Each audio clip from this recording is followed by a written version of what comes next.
Thank you for tuning in to podcast number 19 of NBA Talk with Jaywalk. I'm your host, Jonah Walkenfoos, and today we're going to be talking about some of the Summer League top performers that were rookies.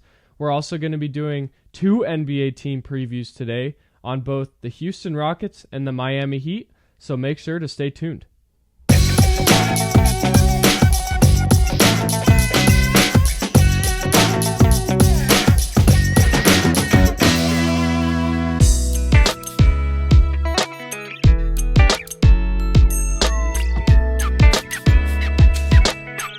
Okay, so now that the Summer League is over, I first want to say congratulations to the Miami Heat Summer League team for winning the Summer League championship, and also congratulations to the Memphis Grizzlies Summer League team for making the finals, going against the Miami Heat team. But let's get right into the two top performers that I believe were the best in the Summer League as rookies. Just to let you know, this is all based off of my opinion, so don't get offended if I don't say the rookie that was on your team.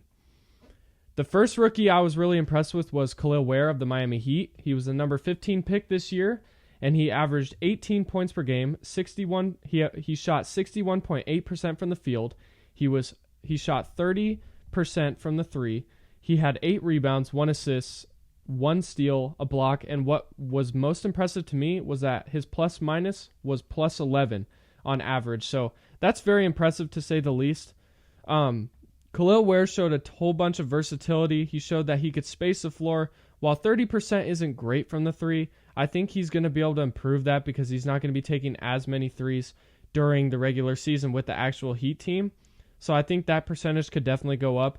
But his field goal percentage, that's excellent. Off of scoring 18 points per game, like that is excellent. Scoring 61.8% of your field goals is amazing.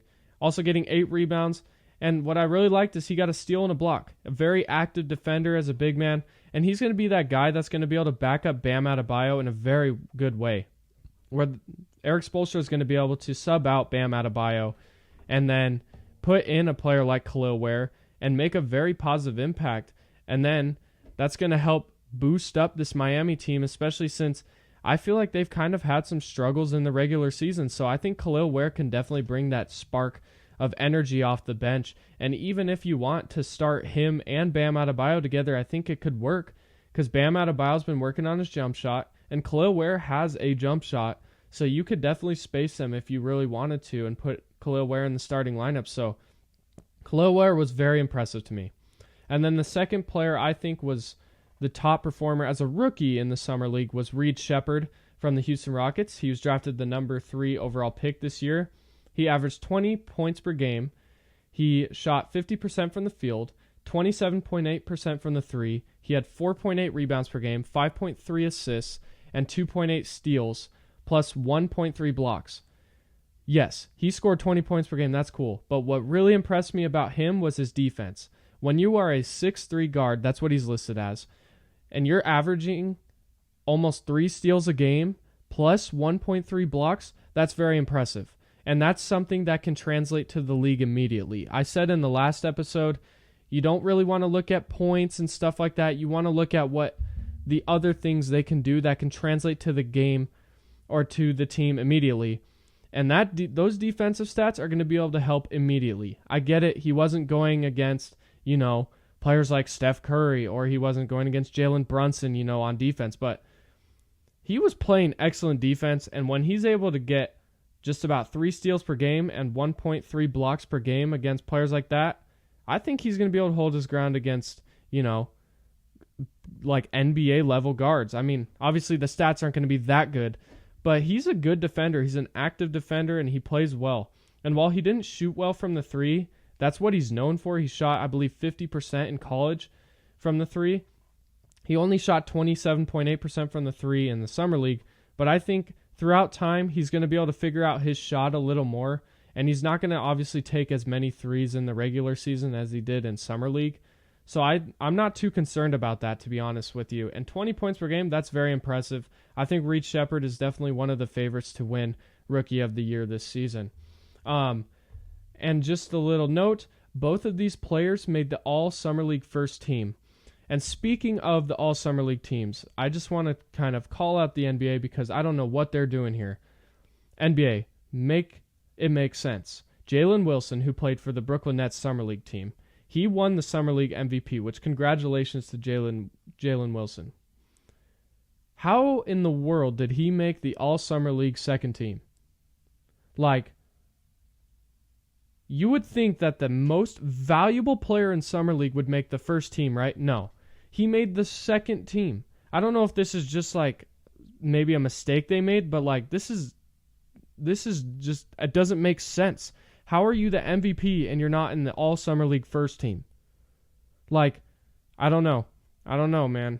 There's the NBA, you can do what you want, but I just think that's a little confusing. Let me know what you guys think. But yeah, that's who I think was the Summer League top performers in both Khalil Ware and Reed Sheppard. So let me know what you guys think.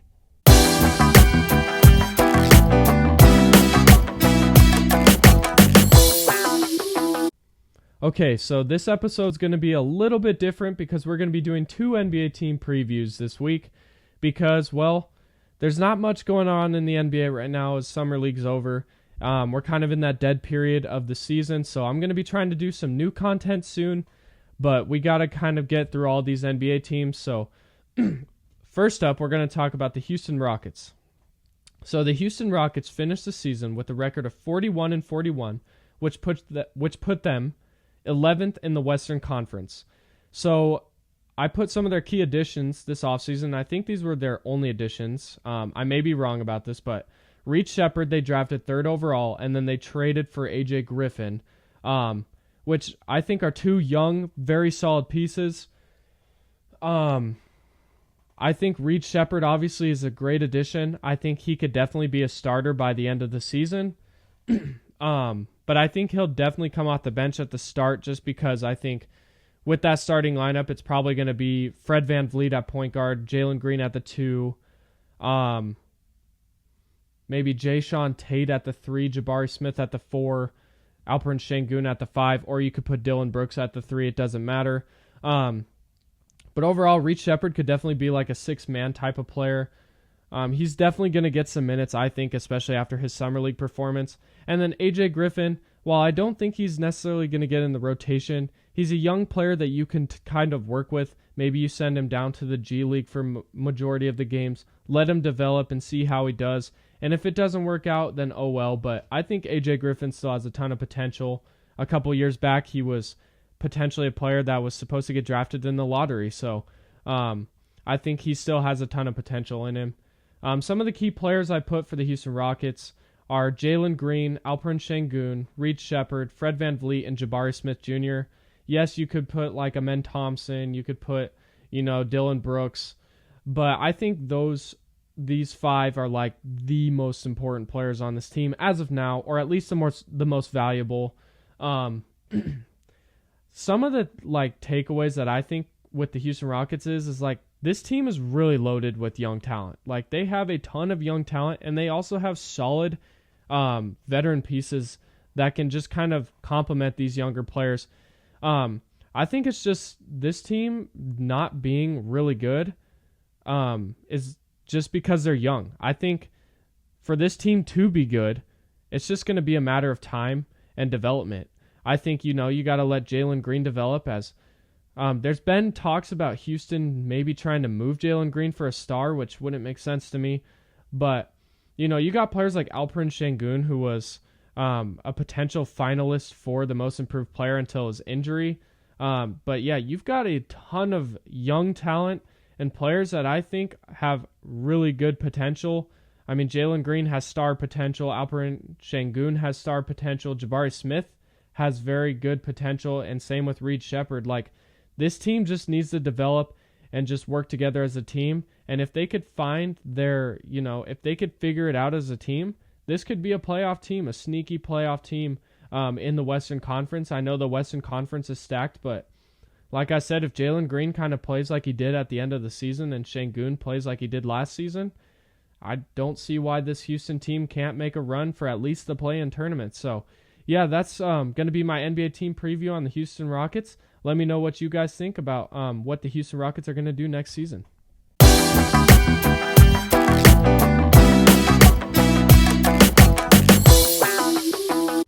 And we are on to the second NBA team preview of this episode and the final topic of this episode. And we're going to be talking about the Miami Heat. So, the Miami Heat finished the season with a record of 46-36, which put them 8th in the Eastern Conference. They also made it out of the play-in tournament as the number 8 seed and lost to the Celtics in 5 games. Some of their key additions this offseason was obviously, like we talked about earlier, Khalil Ware, who was the 15th overall pick in the draft, and then they also added Alec Burks via free agency. A notable player that they lost was Caleb Martin, and he went to the Philadelphia 76ers. So that is kind of a big loss for the Miami Heat.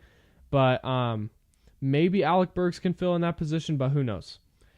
The key players I put for this team are Jimmy Butler, Bam Adebayo, Tyler Hero, Terry Rozier, Jaime Jaquez, and I'm going to say Khalil Ware. This Miami Heat team is very interesting. They are a team where I feel like they struggle a lot in the regular season in getting that higher ranking, whether that's because of injuries or that's just because lack of effort in play during the regular season. And then because of that, I think it makes it a lot harder for them when they make it to the playoffs because, in the first round, they have to go against teams like Boston. Like last year when they made the finals even. They played against, Milwaukee, they played against Boston, they played against all those teams. It's like you're making it so much harder on yourself. If you played better in the regular season, you'd have easier first rounds.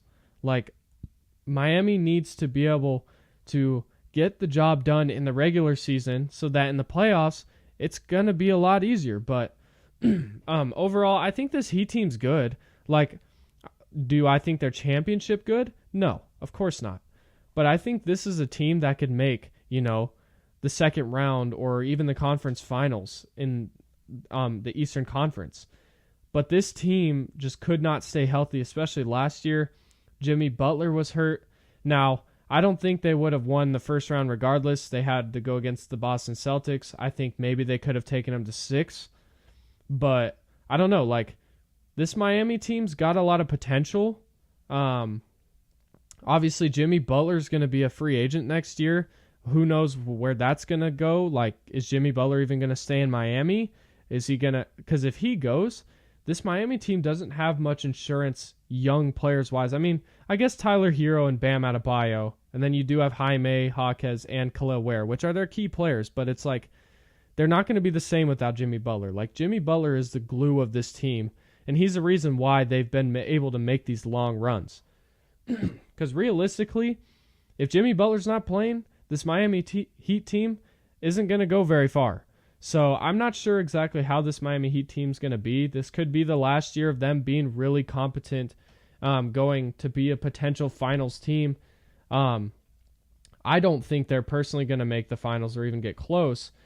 But you never know. The Miami Heat always like to surprise us all. So yeah, this is a short little team preview, but I think the Miami Heat are going to just kind of finish middle of the pack in the Eastern Conference, maybe like a seed, 5 through 8 kind of thing. But yeah, let me know what you guys think on how the Miami Heat will finish this season. But that will be the end of today's podcast number 19 of NBA Talk with Jaywalk. Thank you guys so much for tuning in. I appreciate every single one of you. We've been getting the viewer count going up. Next week I'll be giving kind of a brief little, rundown of how the goals have been so far towards the end of the year and how well we're doing and how well we did in the month of July. Make sure if you're not subscribed to subscribe to the channel if you like more content like this. And I'll see you guys next week. God bless.